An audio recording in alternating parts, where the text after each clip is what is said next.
हाँ, तो organ culture के बारे में अपन ये पढ़े थे। आप लोग root tip culture, shoot bud culture and leaf culture अपन पढ़ रहे थे। उसमें मैंने आपको ये कहा था कि रूट का एंड शूट का ऐसा रीजन जहाँ पे क्या होता है, group of meristematic tissues present होते हैं, उन्हें ही हम क्या कहते हैं, उनका ही हम कल्चर करते हैं। ठीक है। अब रूट में तो एक ही अपाइकल मेरिस्टेम होता है, बट शूट में 3 तरह के बर्ड पाए जाते हैं, intercalary bird, apical bird and lateral bud. अलग अलग प्लांट स्पीसीज के अकॉर्डिंगली कौन से बर्ड में ज़्यादा डिवीजन करने की कैपेसिटी, मतलब कि किस बर्ड में ज़्यादा ग्रुप ऑफ मैरिस्मेटिक टिश्यूज, आपको ज़्यादा नंबर्स में मैरिस्मेटिक टिश्यूज मिलेंगे, उस पर आपका सूट बर्ड कल्चर डिपेंड करता है, जो कि वैरी करता है आपका प्लांट टू प्लांट।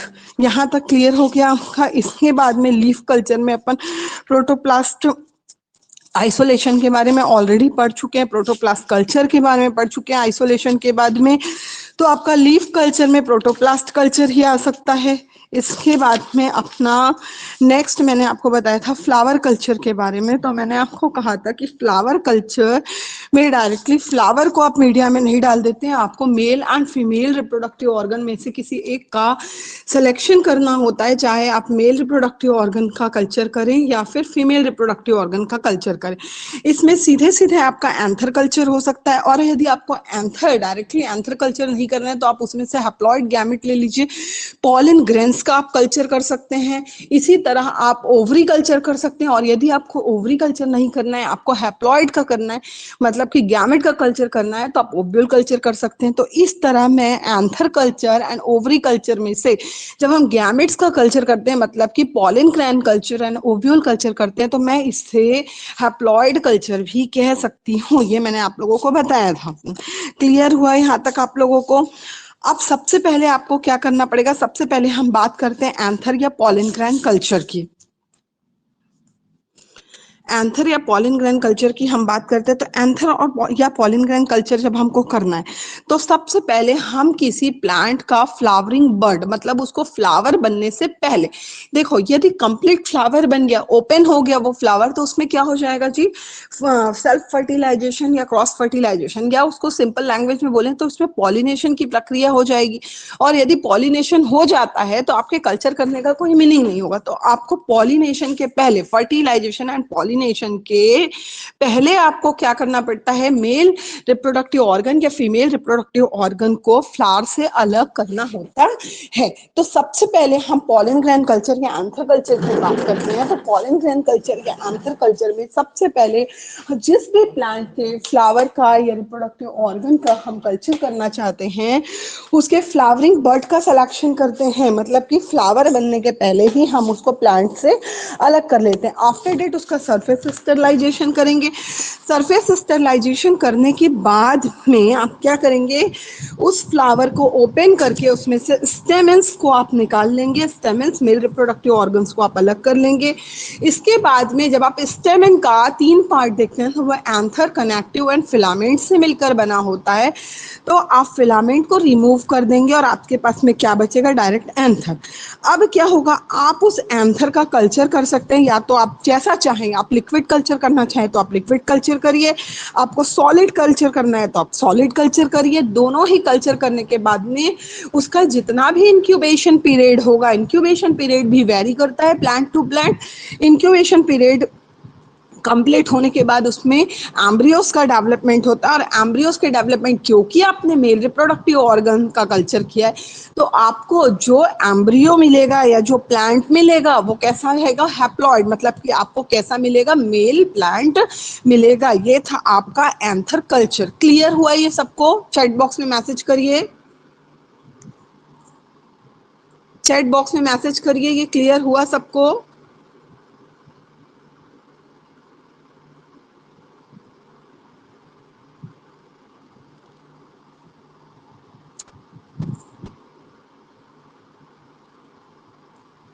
चलिए, इसके बाद में हम आ जाते हैं pollen grain culture. Pollen grain culture के लिए हम सबसे पहले क्या करेंगे, जो हमारा एंथर है, एंथर में से जो हमारा पॉलन मदर सेल है जो कि कैसा है, डिप्लॉयड है, उस डिप्लॉयड पॉलन मदर सेल में सबसे पहले क्या होगा, मियोसिस सेल डिवीजन की प्रोसेस होगी। मियोसिस सेल डिवीजन की प्रोसेस के बाद में हमको क्या मिलेंगे, टेट्राड्स मिलेंगे। उन टेट्राड्स को हम क्या कहेंगे, माइक्रोस्पोर्स, या हमको गैमेट, मेल गैमेट मिल जाएगा जिसे माइक्रोस्पोर्स कहेंगे, जो कि कैसा होगा, आपका हैप्लॉयड होगा। और उसके बाद में उस हैप्लॉयड माइक्रोस्पोर्स का हम या तो सॉलिड कल्चर कर देंगे या लिक्विड कल्चर करेंगे। एंड लिक्विड कल्चर या सॉलिड कल्चर करने के बाद में क्या होगा, उसमें डिवीजन की प्रोसेस होगी। एंड डिवीजन की प्रोसेस के बाद में अगेन हमको जो प्लांट मिलेगा वो कैसा होगा, क्योंकि हमने मेल गैमेट का कल्चर किया है, हमें जो प्लांट मिलेगा वो कैसा होगा, मेल प्लांट या हैप्लॉयड प्लांट होगा। क्लियर हुआ ये?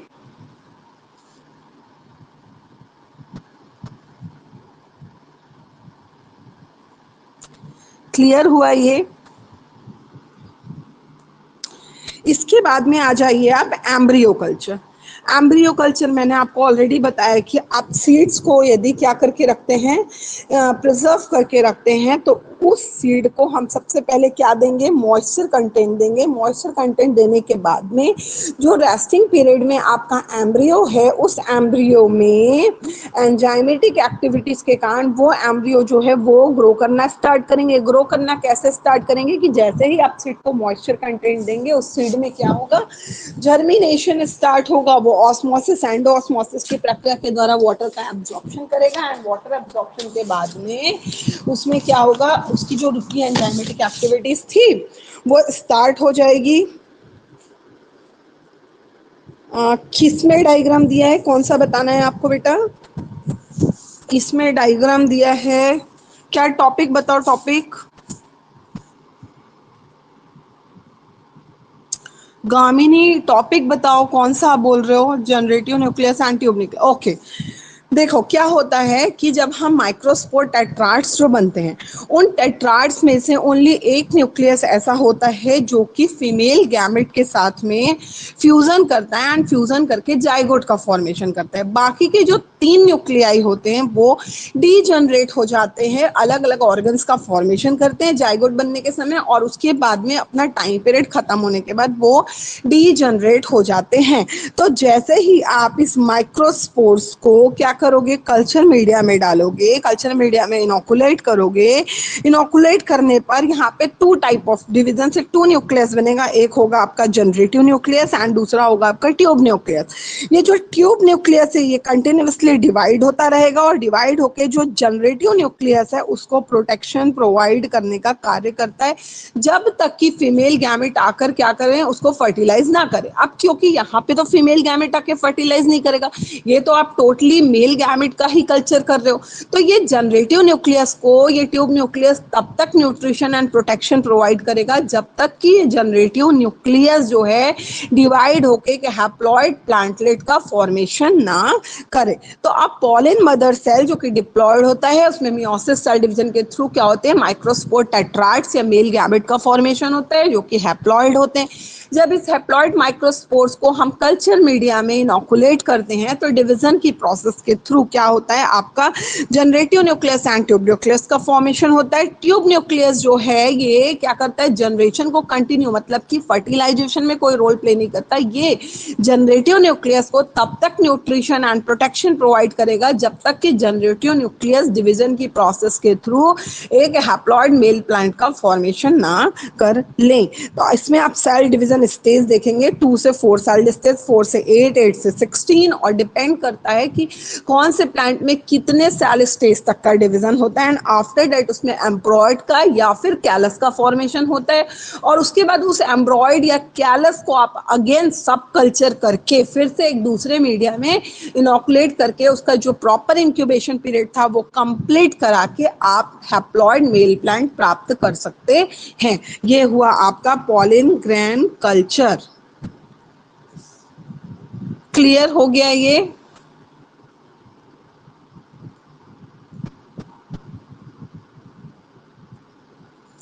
चलिए नेक्स्ट टॉपिक बताऊं, एम्ब्रियो कल्चर में आप लोगों को बता रही थी।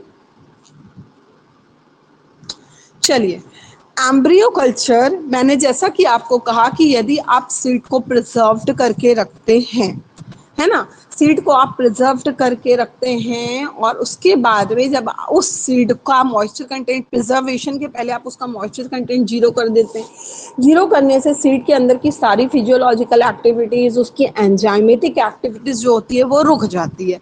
अब उस सीड को जब आपको क्या करना है, अगेन रीजनरेट करना है, उसमें प्रेजेंट जो एम्ब्रियो है उससे यदि हमको प्लांटलेट प्राप्त करना है तो सबसे पहले हम उस सीड को जितना भी सुटेबल अमाउंट ऑफ वाटर है वो आप प्रोवाइड करेंगे। इसके बाद में वाटर एब्जॉर्ब करने के बाद, वाटर का एब्जॉर्प्शन कैसे होगा, सीड एंडोऑस्मोसिस की प्रोसेस के थ्रू वाटर का एब्जॉर्प्शन करेगा and after water absorption seed की जो रुकी हुई एंजाइमेटिक एक्टिविटीज थी वो फिर से स्टार्ट हो जाएगी, हार्मोनल एक्टिविटीज स्टार्ट हो जाएगी और उसके अंदर प्रेजेंट जो एम्ब्रियो है वो अपने रेस्टिंग पीरियड से एक्टिव स्टेज में आ जाएगा। आफ्टर डेट जैसे ही वो सीड में क्या होगा, वो सीड रप्चर होगा, ज्यादा वाटर एब्जॉर्ब करने के बाद क्या होगा, osmotic pressure and wall pressure का वॉल्यूम इक्वल हो जाएगा और सीड की वॉल जो है रप्चर हो जाएगी।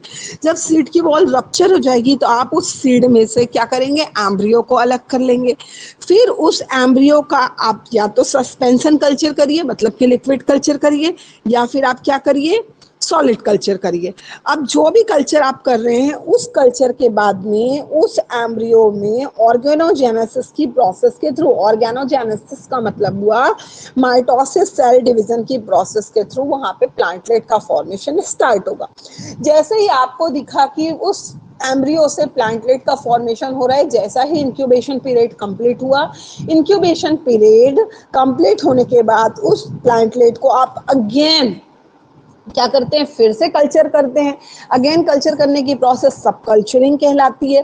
सब कल्चर के बाद में यदि आपको हेल्दी प्लांटलेट मिल रहा है जिसमें किसी भी तरह का कोई बैक्टीरियल या फंगल कंटामिनेशन आपको नहीं दिखाई दे रहा है, उसके बाद में उस प्लांटलेट को मीडिया से अलग करके उसको स्टरलाइज करके वॉश करके प्रॉपर आप उसको पॉटेड प्लांट में, सॉइल में ट्रांसफर कर सकते हैं। ये कहलाया आपका एम्ब्रियो कल्चर। क्लियर हुआ ये सबको? ऑर्गेनोजेनेसिस का मतलब होता है माइटोसिस सेल डिवीजन की प्रोसेस के थ्रू प्लांट्स के अलग अलग ऑर्गन्स का फॉर्मेशन होना, यह क्रिया आपकी ऑर्गेनोजेनेसिस कहलाती है। क्लियर हुआ ये सबको?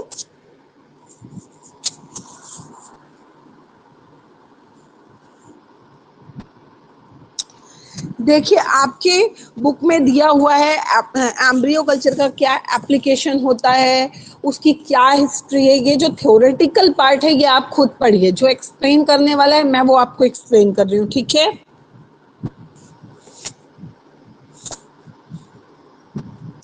इसके बाद में आ जाइए आप ओवरी कल्चर। तो जैसा कि एंथर कल्चर उसी तरह का ओवरी कल्चर कि सबसे पहले क्या हुआ, जो ओव्यूल था, ओव्यूल में क्या हो गया आपका, मियोसिस सेल डिवीजन की प्रोसेस हुई। सॉरी, आपका जो ओवरी था, ओवरी में क्या हुआ, ओवरी कल्चर बताऊं कि ओव्यूल कल्चर बताऊं, दोनों साथ साथ बता दूं? यदि आपको ओवरी कल्चर करना है तो आप क्या करेंगे, सबसे पहले किसी भी प्लांट का फ्लोरल बर्ड, फ्लावर के ओपन होने के पहले आप फ्लोरल बर्ड ले लेंगे, उस फ्लोरल बर्ड का सरफेस स्टरलाइजेशन करेंगे, उसको ओपन करेंगे, ओपन करके उसका जो अलग अलग नहीं, उसको साथ साथ ही पढ़ना पड़ेगा बेटा, मैं समझा रही हूँ, तुम समझो, नहीं समझ में आएगा तो बताना, ठीक है। तो ओव्यूल कल्चर हम पढ़ रहे हैं तो सबसे पहले इसमें भी सेम करना होगा कि आपको फ्लोरल बर्ड आप लीजिए, फ्लावर के ओपन होने के पहले उसका सरफेस स्टरलाइजेशन कीजिए, फ्लावर को ओपन कीजिए, ओपन करने के बाद में उसका जो फीमेल रिप्रोडक्टिव ऑर्गन है जिसे हम गायनोसियम कहते हैं, गायनोसियम को ले लीजिए। गायनोसियम आपका स्टाइल, स्टिग्मा और ओवरी से मिलकर बना होता है। स्टाइल और स्टिग्मा को अलग कर दीजिए, ओवरी को लीजिए, उस ओवरी का या तो आप लिक्विड कल्चर करिए या फिर सॉलिड कल्चर करिए और उसके प्रॉपर इंक्यूबेशन पीरियड के बाद में आपको क्या मिलेगा, उस ओवरी कल्चर से फ्रूट मिलेगा। क्लियर हो गया। अब ओवरी कल्चर से ओव्यूल कल्चर यदि करना है हमको, तो सेम चीज है, फ्लोरल बड लीजिए, ओपन करिए, गायनोसियम निकालिए, स्टाइल स्टिग्मा अलग करिए, ओवरी लीजिए, ओवरी में जब मियोसिस सेल डिवीजन की प्रक्रिया के थ्रू ओव्यूल्स का फॉर्मेशन होगा, तो फिर वो ओव्यूल लीजिए, उस ओव्यूल में फीमेल न्यूक्लियाई प्रेजेंट है, ठीक है। उस ओव्यूल को जैसे ही आप लिक्विड या सॉलिड मीडिया में डालेंगे, उसमें 4 न्यूक्लियाइज प्रेजेंट होते हैं, गैमेट्स प्रेजेंट होते हैं जो कि हैप्लॉइड नेचर के होते हैं। उसमें से सिर्फ एक जो होता है वो होता है जनरेटिव, इसमें डबल फ्यूजन, डबल फर्टिलाइजेशन की प्रोसेस होती है ना।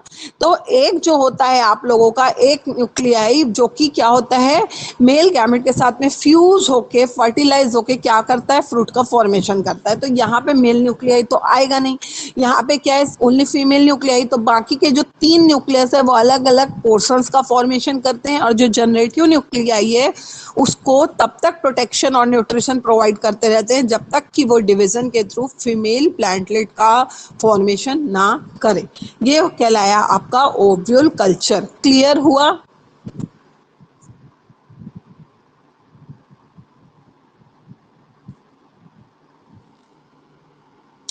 क्लियर हुआ आपका ovule culture?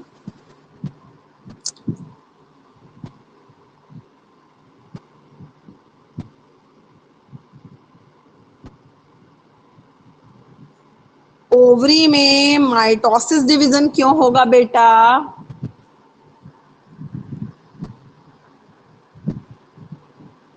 Meiosis cell division की प्रोसेस के थ्रू फीमेल गैमेट्स या फीमेल न्यूक्लियाई का फॉर्मेशन होता है। ये फीमेल न्यूक्लियाई भी टेट्राइड होते हैं। उन टेट्राइड में 4 फीमेल न्यूक्लियाई में से एक न्यूक्लियस जो होता है वो मेल गैमेट के साथ फ्यूज होता है, सेकेंड जो होता है वो सेकेंड मेल गैमेट के साथ में फ्यूज होता है। इसलिए इसे डबल फर्टिलाइजेशन या डबल फ्यूजन कहा जाता है। क्योंकि हम यहाँ पे कल्चर कर रहे हैं ओवरी का, तो यहाँ पे हमको फर्टिलाइजेशन से कोई लेना देना नहीं है। हम सीधे सीधे क्या कर रहे हैं, फीमेल गैमेट का कल्चर कर रहे हैं और उससे फीमेल हैप्लॉइड प्लांट बना रहे हैं। तो जैसे ही आप ओवरी कल्चर करते हैं, ओवरी कल्चर में क्या होता है, फिर से सॉरी ओव्यूल कल्चर करते हैं, तो ओवरी में मियोसिस सेल डिवीजन के थ्रू ओव्यूल्स के अंदर 4 फीमेल न्यूक्लियाई हैप्लॉइड या टेट्राइड का फॉर्मेशन होता है।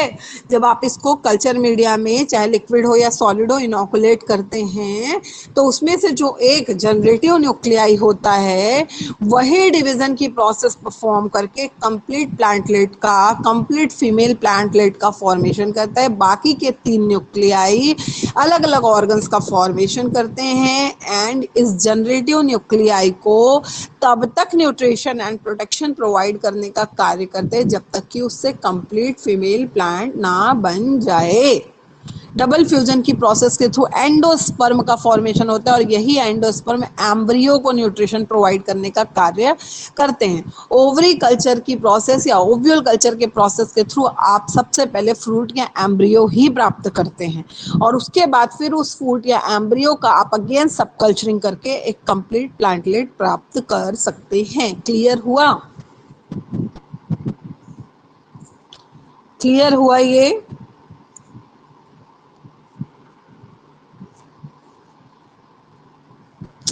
चलिए, इसके बाद है आप लोगों का artificial seed production. Artificial seed आप कैसे बनाओगे? जो आपके नेचर में प्रेजेंट जो सीड होते हैं, ठीक है, नेचुरली जो सीड्स होते हैं किसी प्लांट के, वो कैसे सीड होते हैं? आफ्टर फर्टिलाइजेशन, है ना, मेल एंड फीमेल गैमेट के फ्यूजन के बाद में जो फ्रूट का फॉर्मेशन होता है उस फ्रूट के अंदर सीड्स प्रेजेंट होते हैं और उस सीड के अंदर हमारा एम्ब्रियो प्रेजेंट होता है। ये होते हैं आपके नेचुरल सीड्स। उसके बाद में जब आप उस सीड को प्रॉपर कंडीशन प्रोवाइड करते हैं तो आपको सीड से कंप्लीट मैच्योर प्लांटलेट मिल सकता है। ये था आपका नेचुरल सीड। लेकिन आप आर्टिफिशियली सीड का फॉर्मेशन कैसे करते हैं, अब हमको पढ़ना है। आर्टिफिशियल सीड कैसे सीड होते हैं? जो कि सोमैटिक एम्ब्रियोज होते हैं, ठीक है। सोमैटिक एम्ब्रियोज को जो उसका मैट्रिक्स होता है, हम सबको पता है कि हर ऑर्गन के अंदर जो लिक्विड फ्लूइड कंटेन होता है उसको हम मैट्रिक्स कहते हैं। ये matrix different kind of proteins and enzymes से मिलकर बने होते हैं। तो सोमैटिक एम्ब्रियोज के मैट्रिक्स में क्या होता है? सोडियम एल्जिनेट, से उसको क्या कर दिया जाता है, इनकैप्सुलेटेड या कवर कर देते हैं। सोमैटिक एम्ब्रियोज को उसके मैट्रिक्स सहित आप सोडियम एल्जिनेट से क्या कर देते हैं, कवर कर देते हैं, और इस कवरिंग की प्रोसेस को हम कहते हैं इनकैप्सुलेशन। ठीक है, इनकैप्सुलेशन, इनकैप्सुलेटेड कर देते हैं। और इसका जो सीड कोट होता है, क्योंकि आपने कैल्शियम सोडियम एल्जिनेट से उसको इनकैप्सुलेट कर दिया है, तो इसका जो सीड कोट होता है वो कैसा होगा, बिल्कुल जेल लाइक। ठीक है, जेल लाइक कोटिंग के फॉर्म में होगा।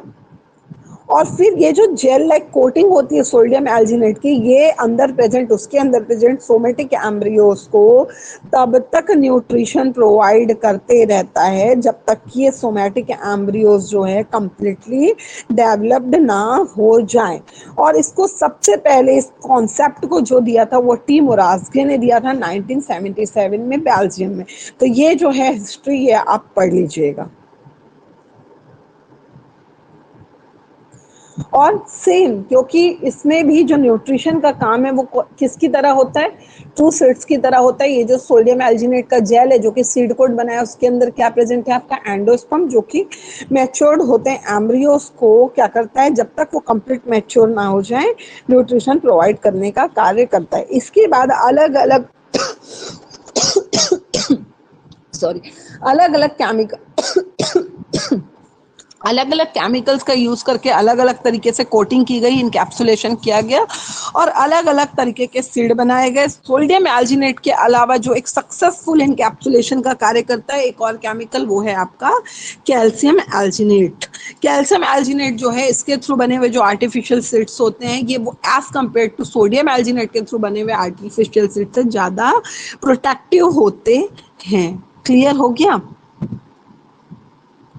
और इनको भी बिल्कुल ईजिली फील्ड में प्लांटेड किया जा सकता है। बस इसके साथ में केस ये होता है कि इससे जो न्यू जनरेशन मिलती है उसमें ये गारंटी नहीं होती कि वो जो न्यू जनरेशन है वो नेक्स्ट जनरेशन के लिए फर्टाइल होगी कि स्टेराइल होगी। क्लियर हुआ? क्लियर हुआ यहाँ तक?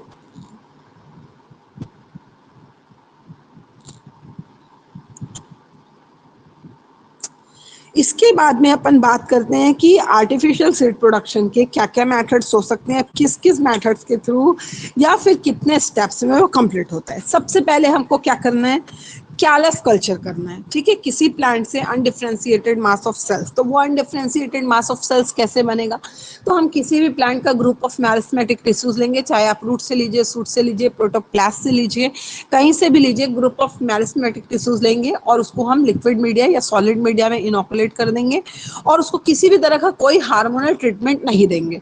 तो उसका जैसे ही इंक्यूबेशन पीरियड कंप्लीट होगा, हमको अनडिफ्रेंशिएटेड मास ऑफ सेल्स मिल जाएगा जिसे हम कहेंगे कैलस। जैसे ही हमारा क्या हुआ, कैलस कल्चर रेडी हो गया, उस कैलस से हम क्या करेंगे, अगेन उस कैलस से हम सोमैटिक एम्ब्रियोज का फॉर्मेशन करेंगे। ठीक है, सोमैटिक एम्ब्रियोज आपको बोलने से समझ में आ रहा होगा मैं कैसा एम्ब्रियो बना रही हूँ। मैं फर्टिलाइजेशन के बाद वाले एम्ब्रियो की बात नहीं कर रही हूँ कि मेल फीमेल गैमेट का फ्यूजन हुआ, फर्टिलाइजेशन हुआ, फ्रूट बना, उसके अंदर सीड बना, उसके अंदर एम्ब्रियो, नहीं, हम उसकी बात कर ही नहीं रहे। हम सीधे सीधे लैब कंडीशन में सोमैटिक सेल से, कैलस जो है वो आपका जनरेटिव सेल नहीं है, सोमैटिक सेल। तो सोमैटिक सेल से हमने क्या किया, सोमैटिक एम्ब्रियो का, कैलस से हमने सोमैटिक एम्ब्रियो का फॉर्मेशन किया। कैसे किया, जो भी हार्मोनल ट्रीटमेंट उसको देना है हमने वो हार्मोनल ट्रीटमेंट दिया, और उस हार्मोनल ट्रीटमेंट के बाद में आप देखेंगे कि जो एम्ब्रियो का फॉर्मेशन होता है कैसा होता है, 3 स्टेप्स में कंप्लीट होता है। सबसे पहले उसका ग्लोब्यूलर एम्ब्रियो बनता है, उसके बाद में हार्ट शेप्ड स्टेज आता है, आफ्टर डेट उसमें टॉर्पीडो स्टेज आता है, और टॉर्पीडो स्टेज से हमको एक वेल डेवलप्ड एम्ब्रियोइड मिल जाता है। मतलब कि आपने कैलस कल्चर किया, उस कैलस को हार्मोनल ट्रीटमेंट देके आपने अगेन कल्चर मीडिया में इनोकुलेट किया, जिसे हम सब कल्चरिंग कहेंगे, और उसके बाद में उसी मीडिया के अंदर हमारा जो आर्टिफिशियल एम्ब्रियो था हमने उसका मैचुरेशन होने दिया, और जैसे ही हमारा आर्टिफिशियल सोमैटिक एम्ब्रियो जो है वो मैच्योर हो गया, उसको 2% सोडियम एल्जिनेट की सहायता से या कैल्शियम एल्जिनेट की सहायता से हमने उसको क्या कर दिया, उसका इनकैप्सुलेशन कर दिया, और इनकैप्सुलेशन करने के के बाद में हमको वो कैसा मिल गया, बीड लाइक स्ट्रक्चर के फॉर्म में, मोतीनुमा संरचना के रूप में वो हमको मिल गया। उसके बाद हम उसको एक नायलॉन की मैट से हम उसको फिल्टर कर देते हैं, और फिल्टर करने के बाद में हम उसको कैल्शियम नाइट्रेट के सॉल्यूशन में क्या करते हैं, रोटेट करते हैं। रोटेट करने के बाद में उस सीड को आपको जितने दिन तक स्टोर करके रखना है आप उसको स्टोर करके रख सकते हैं, लेकिन उसके पहले आपको उसका वाइबिलिटी टेस्ट एंड उसका विगरस टेस्ट करना पड़ता है। विगर का मतलब होता है कि उसमें ग्रोथ करने की कैपेसिटी कितनी है, और वाइबिलिटी का मतलब होता है कि हमारे सीड में जीवन क्षमता है कि नहीं, वो जीवित है कि नहीं। तो उस सीड का वाइबिलिटी एंड विगर टेस्ट हम करते हैं, और ये दोनों टेस्ट पास करने के बाद में हम इस आर्टिफिशियल सीड को सबसे पहले ग्रीन हाउस में प्रेजेंट जो हमारे पॉली बैग्स होते हैं, आपने देखा होगा जो नर्सरीज में हमको प्लांट्स मिलते हैं ना ब्लैक कलर के पॉलीथीन में, तो सबसे पहले हम उस पॉली बैग्स में, पॉली बैग्स से पहले हम उसको ट्रे पे करते हैं, ट्रे पे हम प्लांटेड करते हैं। जब ट्रे में हमें वो ग्रोथ देते हैं तो हम उसे पॉली बैग्स में ट्रांसफर करते हैं। ये दोनों प्रक्रिया हमारी ग्रीन हाउस में होती है। और पॉली बैग्स में जब हमको ग्रोथ मिलती ग्रीन हाउस में, तो हम उन्हीं प्लांटलेट्स को पहले ग्लास हाउस में ट्रांसफर करते हैं। ग्लास हाउस में भी वो हमको ग्रोथ यदि दे रहा है पॉजिटिव ग्रोथ, तो आफ्टर डेट आप उसको सॉइल में प्लांटेड करते हैं। लेकिन इसके बाद में ये गारंटी नहीं होती है, इस तरह के सीड से आपको हेल्दी प्लांट्स तो मिल जाते हैं, बट इस तरह के सीड से बनने वाले प्लांट नेक्स्ट जनरेशन के लिए फर्टाइल होंगे कि स्टेराइल होंगे, इसकी कोई गारंटी नहीं होती है। मोस्टली केसेस में नेक्स्ट जनरेशन के लिए ये स्टेराइल हो जाते हैं। क्लियर हो गया?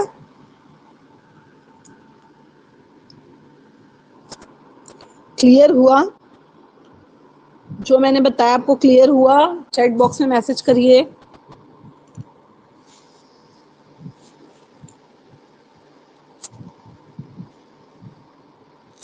चलिए, अब इस आर्टिफिशियल सीड का क्या क्या इंपॉर्टेंस है। इसका इंपॉर्टेंस क्या है कि इसको भी नॉर्मल सीड्स के थ्रू इजीली क्या किया जा सकता है, फील्ड में इसको आप प्लांटेड कर सकते हैं। इस सीड्स के थ्रू जो प्लांट्स बनते हैं उन प्लांट्स का जो रिप्रोडक्टिव स्टेज होता है as compare to natural plants जो है बहुत कम होता है, जिससे जो क्रॉप्स है वो बहुत कम टाइम पे क्या हो जाती है, रेडी हो जाती है। आर्टिफिशियल सीड का प्रोडक्शन जो होता है वो क्लाइमेट पे एंड सीजन पे डिपेंडेंट नहीं होता है। इसको आप कभी भी लेबोरेटरी कंडीशन में उसके ग्रोइंग पीरियड की तरह season, climate, environmental condition artificially provide करके लेबोरेटरी में तैयार कर सकते हैं। ठीक है, और इस तरह के सीड से जो आप प्लांट डेवलप करते हैं उन प्लांट्स के डोरमेंसी पीरियड को आप अपने अकॉर्डिंगली क्या कर सकते हैं, बढ़ा भी सकते हैं और कम भी कर सकते हैं। अगर आप ये देख रहे हैं कि इन्वायरमेंटल कंडीशन उसके सूटेबल नहीं है या आपका लेबोरेटरी कंडीशन जो है आप उस तरीके से प्रोवाइड नहीं करा पा रहे हैं जैसा उसे चाहिए, तो आप उसके डोरमेंसी के पीरियड को हार्मोनल ट्रीटमेंट देके बढ़ा सकते हैं। और यदि आपके पास में कंडीशन बिल्कुल फेवरेबल है, अनुकूल है, तो आप उसके डोरमेंसी की पीरियड को हार्मोनल ट्रीटमेंट देकर घटा भी सकते हैं। ठीक है, और इस तरह के सीड में सबसे जो बेस्ट चीज होती है वो ये होता है कि ये ज़्यादा टाइम कंज्यूमिंग नहीं है। और इसका सबसे बड़ा ड्रॉबैक ये है कि इस तरह के सीड के लिए बनने वाले प्लांट होते हैं, जैसा कि मैंने आपको पहले बताया कि वो मोस्टली स्टेराइल होते हैं। क्लियर हो गया? क्लियर हुआ? ये चैट बॉक्स में मैसेज करिए। इसके बाद में आप लोगों का application of plant tissue culture, तो प्लांट टिश्यू कल्चर का क्या क्या अनुप्रयोग है वो आप पढ़ लीजिए। इसके थ्रू आप डोमेस्टिक गार्डन्स बना सकते हैं, फील्ड क्रॉप्स के टाइम पीरियड को आप कम ज़्यादा कर सकते हैं, एक प्लांट से आप बहुत कम समय पे 1000 ऑफ प्लांट्स बना सकते हैं। इसका मोस्टली यूज़ हॉर्टिकल्चर में होता है, फॉरेस्ट्री में होता है, और एग्रीकल्चर में भी हम इसका यूज़ कर सकते हैं। इसके बाद में इसके थ्रू सोमा क्लोनल वेरिएशंस के थ्रू हम सोमैटिक क्लोन्स का फॉर्मेशन कर सकते हैं, हम सोमैटिक प्लांट्स बना सकते हैं। एक्स प्लांट का मतलब होता है प्लांट से पहले जो जुवेनाइल स्टेज, युवावस्था में, प्रौढ़ अवस्था में पहुंचने से पहले जो प्लांट होते हैं, मतलब बेबी स्टेज वाले जो प्लांट्स होते हैं, उन्हें हम एक्स प्लांट्स कहते हैं। तो एक्स प्लांट्स का फॉर्मेशन कर सकते हैं। इसके थ्रू हम इस तरह के प्लांट्स का फॉर्मेशन कर सकते हैं जिसमें डिसीज रेजिस्टेंस की कैपेसिटी होती है, जिसका यील्डिंग कैपेसिटी बहुत हाई होता है, जिसमें एनवायरमेंटल स्ट्रेस को टॉलरेंस करने की कैपेसिटी बहुत अधिक होती है। तो ये सारे एप्लीकेशंस हो गए आपके प्लांट टिश्यू कल्चर के। क्लियर हो गया आपको?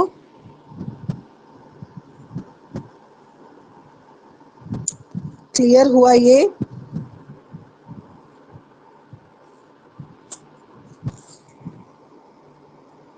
इसके बाद में आपके बुक्स में काफ़ी सारे एग्जाम्पल दिए होंगे सोमा क्लोनल वेरिएशन के लिए, जिसको हम कमर्शियली अभी यूज़ करते हैं। इसके बाद में आपके ओवरी कल्चर की कौन कौन से सक्सेसफुल, ओव्यूल कल्चर से कौन कौन से सक्सेसफुल प्लांट्स अभी मिल चुके हैं, कौन कौन से डिसीज रेजिस्टेंट प्लांट्स मिल चुके हैं, इन सब की पूरी लिस्ट दी होगी आपकी बुक में, तो वो आप पढ़ लें। ट्रांसजेनिक प्लांट्स का मतलब होता है जब हम जीन मैनिपुलेशन के थ्रू किसी प्लांट्स का फॉर्मेशन करते हैं, तो इस तरह के प्लांट्स को हम ट्रांसजेनिक प्लांट्स कहते हैं। मतलब कि डोनर के डीएनए को होस्ट के डीएनए, ठीक है, डीएनए से हम क्या कर देते हैं, मैनिपुलेट करते हैं, और मैनिपुलेशन के थ्रू एक न्यू वैरायटी ऑफ प्लांट्स मिलता है जिसे हम ट्रांसजेनिक प्लांट्स कहते हैं। इसको आप रिकॉम्बिनेंट डीएनए टेक्नोलॉजी भी कह सकते हैं। तो रिकॉम्बिनेंट डीएनए टेक्नोलॉजी के थ्रू जो हमें न्यू जेनेटिक सीक्वेंसेस वाले प्लांट्स मिलते हैं, न्यू जेनेटिक कैरेक्टर्स वाले प्लांट्स मिलते हैं, उन्हें हम ट्रांसजेनिक प्लांट्स कहते हैं। ट्रांसजेनिक प्लांट जो है वो एक्चुअली प्लांट टिश्यू कल्चर से उसका कोई लेना देना नहीं है। प्लांट टिश्यू कल्चर एक बिल्कुल डिफरेंट प्रक्रिया है। हम इसमें सेम प्लांट के अलग अलग ऑर्गन्स, अलग अलग सेल्स को क्या करते हैं, आर्टिफिशियली कल्चर करते हैं। बट ट्रांसजेनिक प्लांट्स में हम क्या करते हैं, एक प्लांट के डीएनए से दूसरे प्लांट के डीएनए को मैनिपुलेट करते हैं, एक्सचेंज करते हैं, या फिर एक्सचेंज नहीं कर रहे हैं तो उसमें इंटीग्रेट करते हैं, और इस तरह हम एक न्यू प्लांट्स का फॉर्मेशन करते हैं जिसे ट्रांसजेनिक प्लांट कहा जाता है। ट्रांसजेनिक प्लांट जो है रिकॉम्बिनेंट डीएनए टेक्नोलॉजी के थ्रू तैयार होता है। Plant tissue culture and biotechnology, rDNA technology, दो बिल्कुल डिफरेंट ब्रांच है बॉटनी की। आगे समझ में आपको?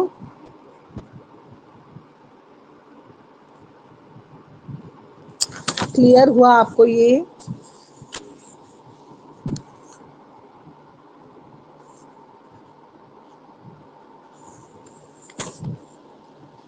ये क्लियर हुआ आपको? चैट बॉक्स में मैसेज करिए।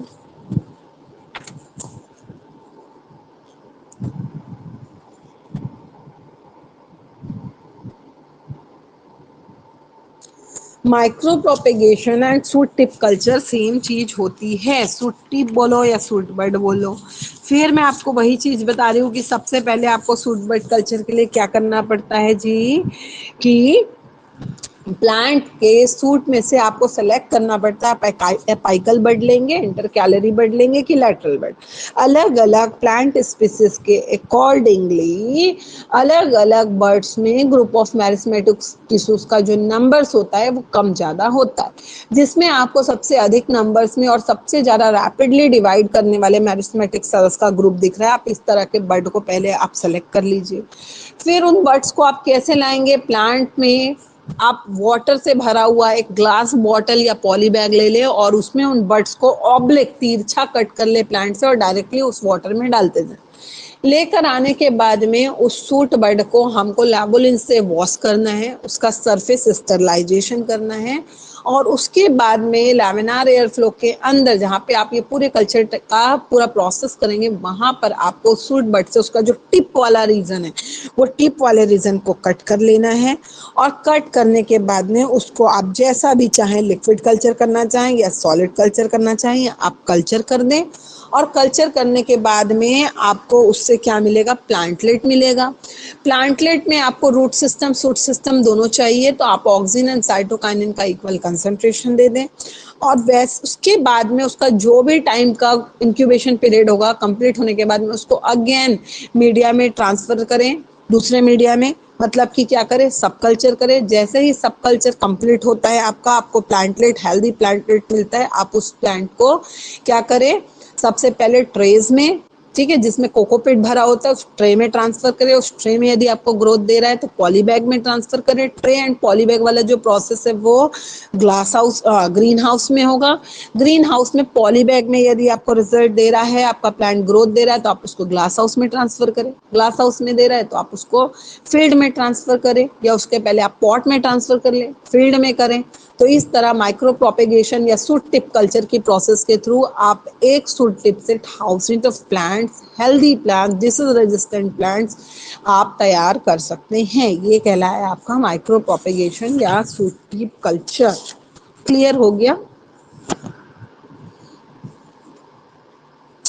चलिए, यहाँ पे आप लोगों का ये जो चैप्टर है ये कंप्लीट होता है। नेक्स्ट चैप्टर क्या है हमारा? नेक्स्ट चैप्टर बता देंगे आप मुझे?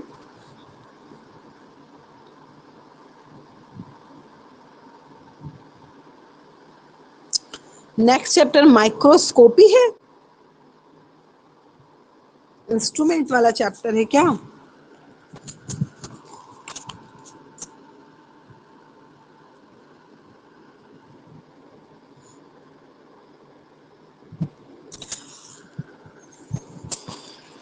इस चैप्टर के अंदर क्या क्या है वो आप मुझे थोड़ा बता देंगे? मेरे पास बुक नहीं है न्यू कोर्स की, मुझे कुछ नहीं पता है, तो आप ये मुझे बता देंगे कि उस चैप्टर के अंदर क्या क्या टॉपिक्स हैं। ठीक है, सुन लो ध्यान से सुन लो। कोई एक लड़की, मेरा पर्सनल नंबर होगा, उस पर्सनल नंबर पे इस चैप्टर के अंदर क्या क्या टॉपिक है वो लाइन से सिर्फ टॉपिक्स लिख के मुझे सेंड कर दे। ठीक है, मेरे नंबर पे करना बेटा, ग्रुप में मत करना, ग्रुप का मैसेज मैं डिलीट कर देती हूँ। तो ये आप मेरे पर्सनल नंबर पे इस चैप्टर के अंदर क्या क्या आप लोगों का टॉपिक है वो आपने लिख के सेंड कर दें। ठीक है, आज जो भी आपको पढ़ाया, किसी को कुछ पूछना है उसमें से? चैट बॉक्स में मैसेज करिए, किसी को कुछ पूछना है।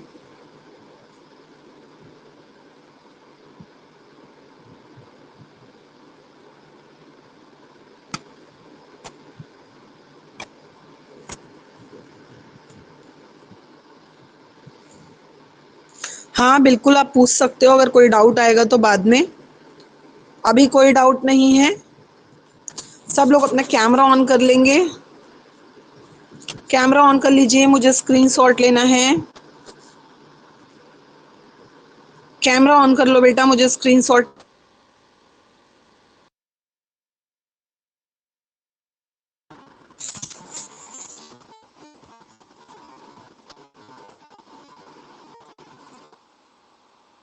ऑन करिए, मुझे स्क्रीनशॉट लेना है।